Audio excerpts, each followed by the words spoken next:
अस्सलामुअलैकुम वरहमतुल्लाह। बख्श टेक्निकल में खुश आमदीद। आज की इस वीडियो में हम पीपीआरसी फिटिंग के बारे में बात करेंगे कि पीपीआरसी फिटिंग और उसके जॉइंट किस हिसाब से होते हैं और किस हिसाब से उनके जॉइंट मज़बूत लगाए जाते हैं ताकि कभी भी उसके जॉइंट जो है ना वो लीकेज या लूजिंग की वजह से कोई परेशानी का बायस ना बने।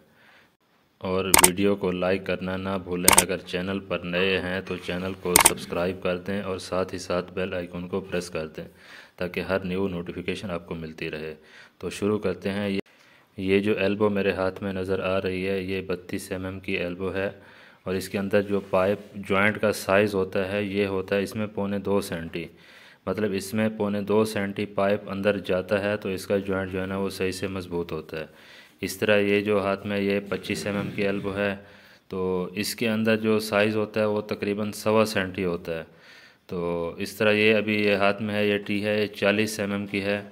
ये 25 mm की जो आपको नज़र आ रही है इसमें अपना 1.25 सेंटी होता है। ये 40 की जो है ना इसमें 2 सेंटी का पूरा इसमें गैप होता है, मतलब 2 सेंटी पाइप इसका अंदर जाता है जॉइंट करने के लिए। ये इसी तरह अभी आपको नज़र आ रहा है, देखें मैं आपको चेक करवा रहा हूँ।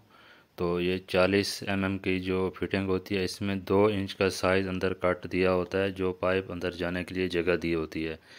तो इसी तरह ही आपने इसको चेक करना है। आपको इसके साइज़ का पता हो तो आपको इसको फिटिंग और इसके जॉइंट करने में बहुत ही आसानी हो जाती है। अगर आप काम करने के लिए नए हो तो सबसे बेहतरीन तरीका ये है कि आपको मुख्तलिफ़ फिटिंग के हिसाब से, अभी ये 40 की है तो इसका जो 2 सेंटी आपने 2 सेंटी पे ये निशान लगा लेना है ताकि जब भी आप पाइप जॉइंट करने लगो, पाइप को हीट करने लगो तो ये आपको निशान से ज़्यादा आगे तक इसको गर्म नहीं करना है। ये निशान 2 सेंटी पे लगाया हुआ है तो आपने 2.25 सेंटी पे इसको गर्म करना है और इसी तरह टी को गर्म करना है। गर्म करने के बाद जब आप इसको दबाएंगे ज़ोर से तो ये 2 सेंटी पूरा हो जाता है, मतलब 2 सेंटी का है तो 2 सेंटी पूरा गर्म नहीं करना, गर्म आपने 2.25 करना है। इसी तरह जो 2.25 है उसको आपने 1.5 सेंटी गर्म करना है। इसी तरह जो 25 का है उसमें 1.25 सेंटी होता है तो 1 सेंटी गर्म करना है और जब उसको आप दबाते हैं तो वो अपने पूरे लेवल पे आ जाता है। तो इस तरह आप काम करेंगे तो आपका काम बिल्कुल परफेक्ट हो जाएगा। तो इसी तरह भी आप देख रहे हैं तो इसको आपने इस तरह गर्म करना है और इसको सही से दबा के जॉइंट करना है। जितना पाइप बड़ा होगा साइज़ में उसका जो जॉइंट उसको दबाने के लिए उस उतना ही ज़्यादा ज़ोर आपको लगाना पड़ेगा। अच्छा, जब भी आप उसको जॉइंट लगाएं तो उसमें जो लाइन है वो आपने सीधी कर लेनी है। बाज़ औक़ात एल्बो ऐसी आड़ी टेढ़ी हो जाती है तो लाजमी जब भी आप पाइप जॉइंट करने लगें तो इसको पाइप जॉइंट के अंदर डालने के बाद आपने इसके लाइन को लाजमी चेक करना है कि लाइन आगे पीछे, एल्बो ऊपर नीचे टेढ़ी मेढ़ी ना हो, क्योंकि वो जॉइंट भी सही नहीं होता है, फिर वो जगह भी अजीब सी और बुरी लगती है। तो ये छोटी छोटी चीज़ें होती है जिन चीज़ों का आपने ख्याल करना है और इंशाल्लाह आपका काम बिल्कुल परफेक्ट हो जाएगा। तो आपने इसी तरह इसको इंतज़ार करना है।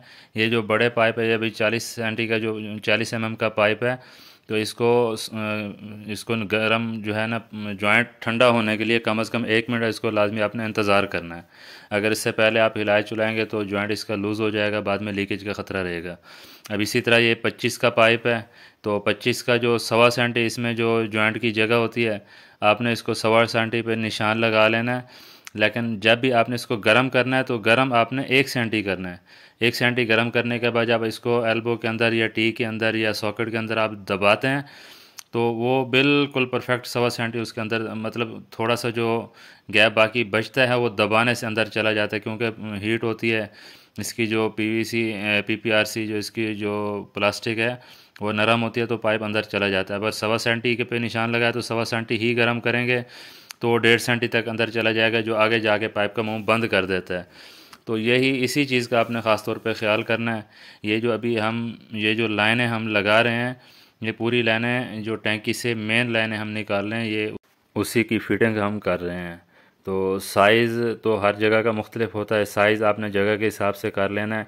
मेन चीज़ होती है जो जॉइंट करने का तरीक़ाकार, वो तरीका मैं भी आपको बता रहा हूँ। इसी तरह जॉइंट करने के बाद मेन लाइनें आपने बना ली, बनाने के बाद इसी तरह आप देख रहे हैं हमने जगह बनाई हुई है जहाँ से पाइप हमने अंदर डालने थे मेन लाइनों के लिए, वो जगह हमने पहले से तोड़ के रखी हुई थी, उसी जगह से ही आपने एडजस्ट करके इसी हिसाब से आपने उसको लेके आना है। अब ये जो आपको नज़र आ रही है, एक साइड पे 40 है और दूसरी साइड पे 32 है, ये रिड्यूसर एल्बो है। तो इसी तरह मतलब कौन सी एल्बो किस जगह पे आपके ज़रूरत के इस्तेमाल में आती है। पीछे से पाइप 40 का आ रहा था, अभी आगे जाके हमने 32 का करना है या 25 का करना है, तो उसी हिसाब से उसका जो फिटिंग होती है, उसकी एल्बो या टी हमने उसी हिसाब से लगानी होती है। मतलब ये चीज़ों का, और इसकी जो फिटिंग है, फिटिंग कौन सी फिटिंग किस नाम से है, इसकी मैंने अलग से वीडियो बनाई हुई है पूरी डिटेल के साथ। हमने इसके नाम और इसकी जो साइज़ हैं वो हमने दिए हुए हैं। अगर आपने वीडियो नहीं देखी तो मैं डिस्क्रिप्शन में लिंक दे दूँगा, आप वो डिस्क्रिप्शन में लिंक देख के आप उस वीडियो को भी आप देख सकते हैं, जिसमें हमने पूरी डिटेल दी हुई है। तो इसी तरह ये आप देख रहे हैं जो फिटिंग हम कर रहे थे, ये मेन लाइनिंग की अभी 2 लाइनें आपको नज़र आ रही हैं, इसमें एक गर्म पानी की है और एक ठंडे पानी की। हमने इसका ये डबल फ्लोर की है, फर्स्ट ग्राउंड फ्लोर और फर्स्ट फ्लोर। तो इसका जो मेन गीज़र है वो एक ही गीज़र हमने लगाना है ऊपर छत के ऊपर। तो ये दोनों लाइनें हमने वो गीज़र के लिए, एक गीज़र के लिए और एक ठंडे पानी के लिए, दोनों लाइनें हमने हर वॉशरूम में, किचन में इसी तरह ही हम लेके गए हैं। ये अभी आपको ये सामने दो जो एल्बो नज़र आ रहे हैं लगे हुए, जो पॉइंट आपको ये नज़र आ रहे हैं, ये गीज़र के लिए हमने 2 पॉइंट छोड़े हुए हैं। अब इसके बाद हमने एक और लाइन निकालनी है जो इसको गैस का कनेक्शन भी देगी, और उसके साथ में एक हमने सॉकेट भी लगानी है जो इसको इलेक्ट्रिक का भी जॉइंट इसको कनेक्शन मिलेगा। मतलब जो हम इसमें गीज़र लगाएंगे वो इलेक्ट्रिक पे भी चलेगा और गैस पे भी चलेगा। हमने इस हिसाब का जो इसमें जो है ना वो लगाना है गीज़र। तो ये तकरीबन हमारी जो लाइनें हैं टैंकी से, अभी आप ऊपर देख रहे थे वो टैंकी से आ रहे थे, इसी तरह ही आप देख रहे हैं दूसरी साइड पे ये वाशरूम है, सेम इसी तरह 2 लाइनें जो वाशरूम में जा रही हैं। पहले पे 40 का आ रहा था, 40 के आगे 32 का किया है, और नीचे जाके वाशरूम में जो फिटिंग हम कर रहे हैं, फिटिंग जो वाशरूम के अंदर फिटिंग होती है वो 25 mm की उसमें फिटिंग करनी पड़ती है। तो ये मतलब होता है रेगुलर तरीक़ाकार जो बेहतरीन काम करने के लिए इसी होता है। तो ये सबसे बेस्ट तरीका यही होता है कि पाइप को आप जो है ना, एक तो एल्बो कोशिश करें कि ज़्यादा ना लगे, जितनी एल्बो कम होगी पानी का प्रेशर उतना हिसाब से अच्छा बनेगा। फिर पानी के जो पाइप हैं उसको रिड्यूस करके चलेंगे, मतलब पहले बड़ा पाइप था, फिर उसके आगे 2-3 लाइनें निकलती हैं, तो बड़े पाइप से आगे फिर जाके उसको पाइप को छोटा कर लें, फिर आखिर में जाके छोटा कर लें। अभी 25 का पाइप मतलब पौनी का पाइप होता है। तो वाशरूम में जब 25 की फिटिंग करते हैं, जब उसके ऊपर नल लगाते हैं, तो वो हमारा जो है ना वो आधी का लगा होता है, तो उस तरह उसमें पानी का प्रेशर बेहतरीन हो जाता है। बाकी जो साइज़ हैं, तो साइज़ तो आपको पता होता है, आप इंच के हिसाब से ये फिटिंग के साइज़ आपको कितना पाइप काटना है, किस हिसाब से रखना है, वो इंच के हिसाब से आप पैमाइश कर सकते हैं, सेंटी के हिसाब से कर सकते हैं, वो आपके ऊपर डिपेंड करता है। तो इसी तरह ही होता है। मज़ीद कोशिश करूँगा मैं आपको बता दूँगा कि इंच और जो सेंटी होते हैं, जो होते हैं मिलीमीटर, इनमें क्या फ़र्क होता है। कोशिश करूँगा कभी टाइम मिला तो इसके ऊपर भी वीडियो बना के मैं आपको बताऊँगा कि आप इंच की साइज़ लेके उसको सेंटी में कैसे कन्वर्ट कर सकते हैं, सेंटी है तो उसको इंच में कैसे कन्वर्ट कर सकते हैं, उसकी भी इंशाल्लाह मैं वीडियो बनाऊँगा। तो ये थी जो मालूमात जो आप तक हमने पहुंचानी थी। उम्मीद है आपको हमारी वीडियो अच्छी लगी होगी। तो वीडियो को लाइक कर दें, अगर चैनल को अभी तक भी सब्सक्राइब नहीं किया तो जल्दी से हमारे चैनल को सब्सक्राइब कर दें, बेल आइकन को प्रेस कर दें।